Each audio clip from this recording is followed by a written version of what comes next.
Hello, Donnie Smith here, and in this video I'm going to show you how to take your OEM taillights, that's your taillights that come from the factory, and tint them to where they look great. And there's a lot of benefits to doing it this way. One is that they are OEM and they fit really good. A lot of times the ones you buy, you'll when they come in, you'll find that they don't fit right.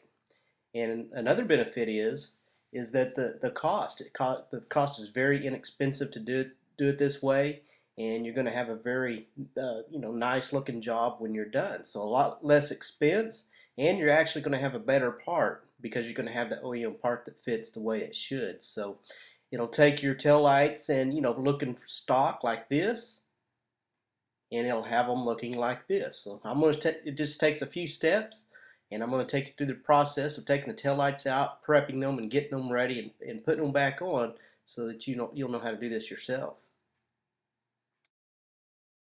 Hello, it's Donnie Smith today, and today we're going to show you how to take a taillight out of a Nissan pickup, Nissan Frontier, and what we're going to do is we're going to tint these taillights, show you a method and a way to tint them. To start off, we're going to have Jacob and Jordan show you how to take this taillight out. We're going to take this taillight off and we need a 10mm socket.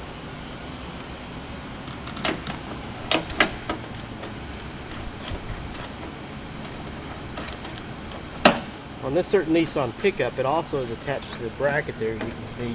So you're going to take that bracket off, and those two bolts, one right there and the other right there, and the taillight will come out. Very simple process on this pickup.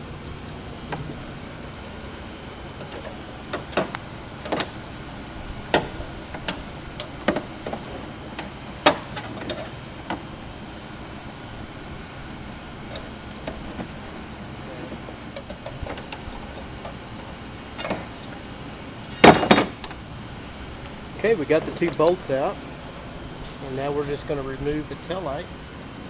And bolts are there. Now right here there's two clips that you've got to push out. So you want to gently pull out on it without trying to twist it. And these clips right here, that's what holds them in right there. So you got to be careful not to bust those. Now you simply take the lights out. And just twist out of there, and you have one that clips. That's it, you got one taillight off, and now you can move to the other side. Another thing I want to mention is to be sure and put your parts and your bolts and light bulbs in a bag. There are just two bolts on each side, so we're just going to use one bag. If you wanted to, you could use two. Go ahead and put those lights in there too. And you may think that may not be necessary for such a little job, but I guarantee you'd be spending an hour looking for one part. That'd save a lot of time just to go ahead and keep them organized like that. Because I have, kick one on the shop floor or something, and it get lost and spend forever looking for it. Now we're going to start taking the other side off.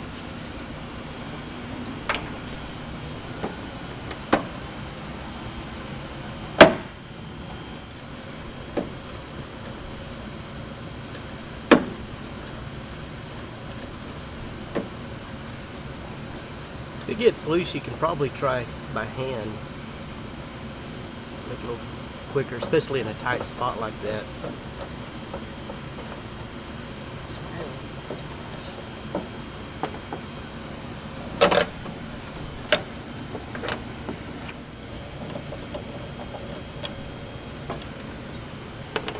Alright. We're going to go ahead and put those in the bag. Remember, in taking these tail lights, kind of pull straight back, because if you try to angle it like this too much, you're going to break those clips. So if we come straight back,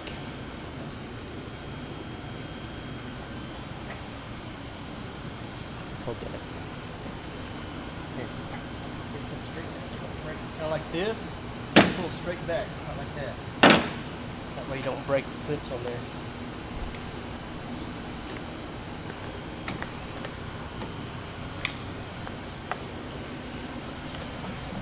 And go ahead and take the lights out.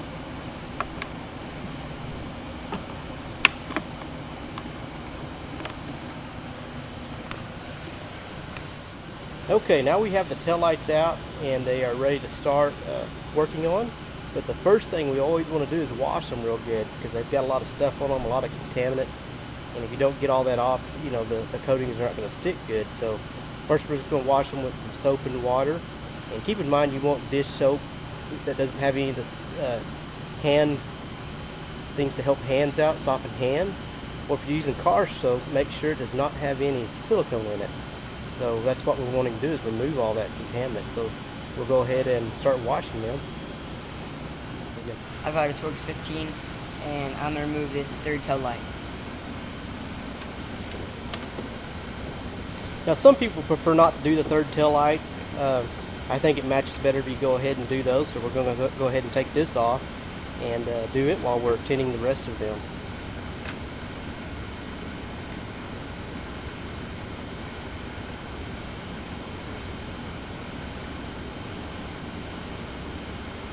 Let you get that, Jordan.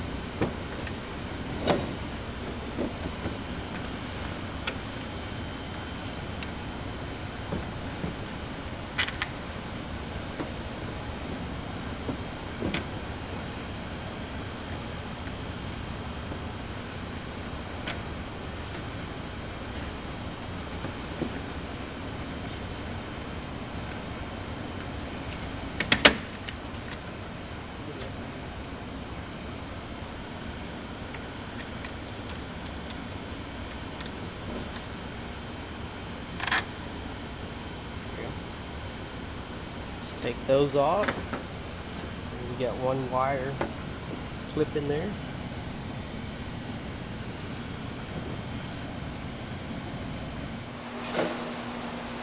Now we got them over here, we're going to go ahead and wash them real good. And the reason we're washing them so we don't have any adhesion problems. You know, they're from has a lot of contaminants and waxes and, you know, things like that on it. And if they's left on there, it'd cause adhesion problems. And you have the clear that we're going to put on when you peel off. So wash them with dish soap, works really good as long as it doesn't have the ingredients to keep your hands soft, you know, no additives like that, or car soap that has no wax that's added with it or any type of silicone in it. Okay, we've got them washed, and we'll rinse them off, and then we'll show you how to get them prep these and get them ready for the clear.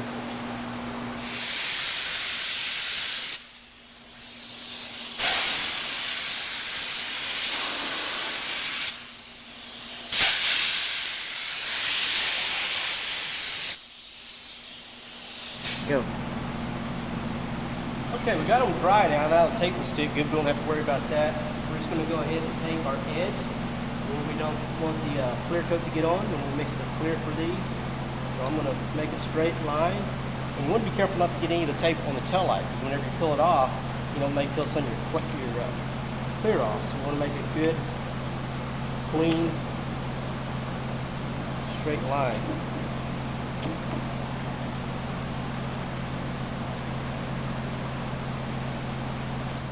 You know, thinking about it, some of these cars have chrome or they're different colors or whatever, and this is black, and I'm going to be using black anyway. I think I've decided just to go ahead and sand everything and do it one color, but if you needed to, you could mask these off and just sand this area. And if your taillights are real hard to get out, you could possibly just do this on the car and do all the work without taking them off. I would suggest to try to take them off. Some of them can be kind of difficult, but you tape them off, and then you'd mask around it, cut a piece of plastic to go around the tail light so you don't get overspray on anything. But recommend trying to take them off so you can do it this way. So we're going to go ahead and pull that off, and we're just going to go ahead and sand all the way around it and coat it all. All right, I'm going to use 1000 grit wet or dry to sand this. It's works real good. You don't really want to go anywhere in between 8 and 1500 would be fine. We're going to use 1000. We're going to keep it wet. And we're just going to sand this like we'd sand a car. You want to get all the edges really good.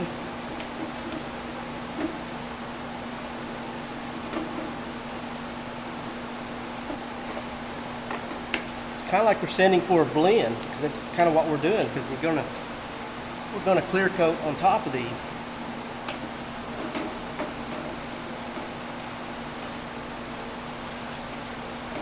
So be sure and get your edges good, because if paint's going to peel, it's going to start from an edge. We want to be sure that we get the plastic really good. So if there's anything on there, we'll get it off of there.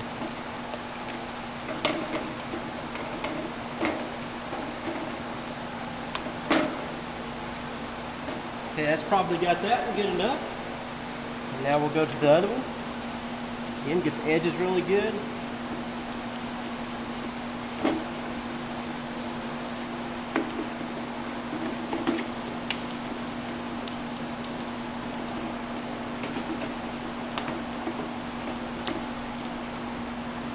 And now the third toe light.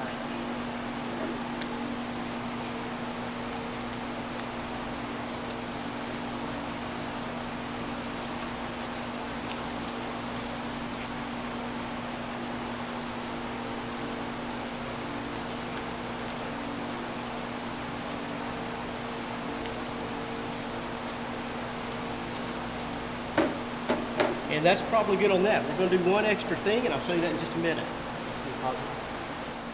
Okay, the next thing I'm going to do is I'm going to use this yellowish scuff pad. Be sure and use this one or the gray one. You wouldn't want to use the maroon or red scuff pad on these because that's too coarse. May not cover up the scratches when you put the coating on. But you can use this one here. And we're basically just going to go around it again to make sure that we got everything, because this can get around some of the edges, the hard to get edges. Notice in here, we're going to put it in here. There's a hole in there. That'd be kind of hard to get with sandpaper. So we're going to push that in there and make sure we get that good.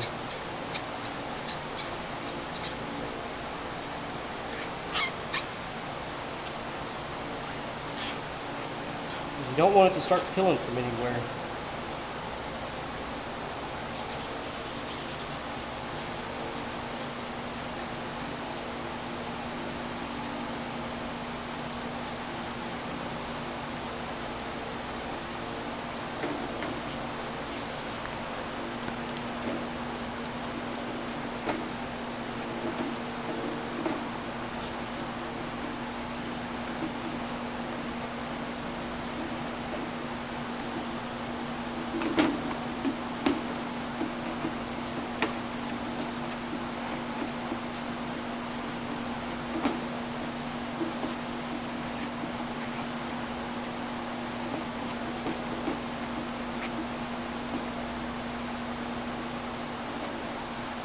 Okay, now we can wash and rinse them off, and then we'll move to the next step.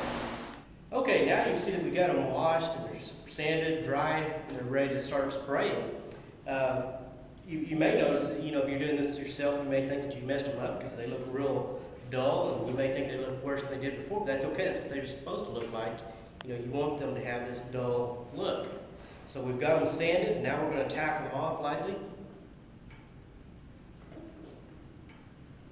You don't want to push down too hard with the tack rag, just barely push down any, or you'll transfer some of this tacky stuff to the lens. You don't want to do that. That'll cause paint problems.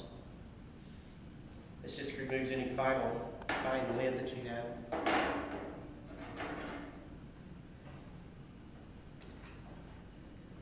Now what this is for plastic, and really need to use it in doing plastic parts so it sticks good, so the clear coat will stick good. And what we're going to do is we're just going to spray. You don't want to put this on heavy. You want to put a light coat, cover the whole thing, and then you need to let it sit for about 5 minutes. So I'm just going to apply a light coat on here.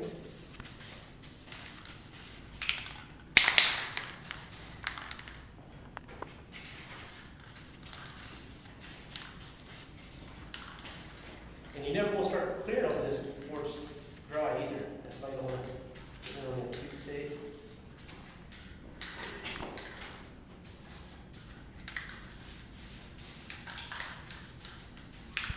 You notice I've got another tail light here, and the reason I'm doing this is just kind of show you the different layers of how we're going to do this. You may want to do this with a spare part if you're doing your own, so you know how dark do you want these. And this kind of gives you kind of a letdown panel to determine, how dark that you get the lens is going to look good tinting with. So let it dry for 5 minutes and we'll be back.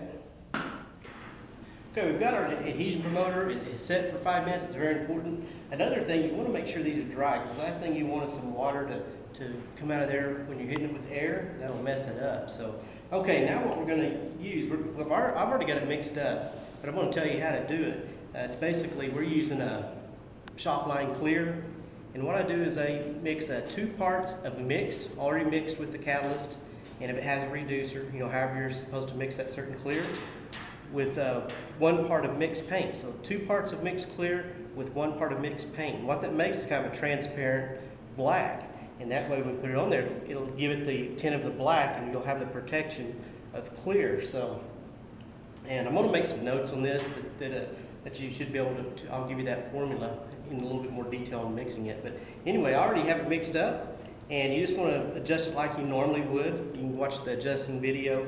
You might use a little less air pressure than normal. So anyway, I'm going to go ahead and start doing this. We're going to put a coat on, usually 2 coats. It looks pretty good. But if you want it darker, you can do this lead out panel. I'll show you how to do that. And you basically just put the amount of coats that you want in, because when you mix it like this, it's translucent. You kind of see through it. It's kind of like a candy. And the more coat you put on, obviously the darker it's going to be. So we'll go ahead and get 1 coat on and go from there.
So that pretty well wraps it up. It takes your stock OEM taillights, and you take them out, wash them, prep them up real good, get them sanded, get all the contaminants off, and spray a couple of coats of tinted clear on there. And again, that's going to be to your liking. Most of the students like it a little darker than I do, so you may want to put 3 coats on there. I didn't want to get mine too dark, but that's kind of a preference of how you want to, how you want your taillights to look. And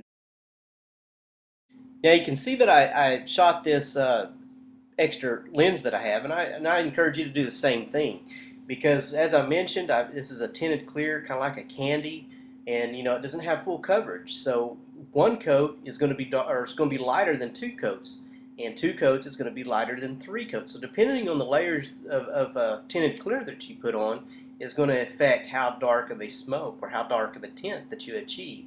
So it's important that you kind of get that right, so that you know for yourself. Or if you're going to be doing this for people, it's be good to have a light. Do you like the 1 coat, 2 coat, or 3 coats? And that way they can kind of choose which one is to their liking. Now, in this, you can't really see it in this picture, but I did that. You can see to the far right there is just there's no coats at all. That was tape, and then 1 layer over there's 1 coat, and then another layer over there's another coat. And if you could see it, you could see the different layers as I go until the far left, has the full coats. I think we did 4 on this one. I don't know if you'd ever really want to do 4. 1, 2, or 3 is probably going to achieve what you're doing. But for your test pattern, you may go ahead and do 4, just so you can see how dark each stage is. And as you can see in this photo, this is with my lights on. It still shines through good, and you can see the light shining through with no problem whatsoever. Okay, that pretty well wraps it up. Thanks for watching, and I'll talk to you soon.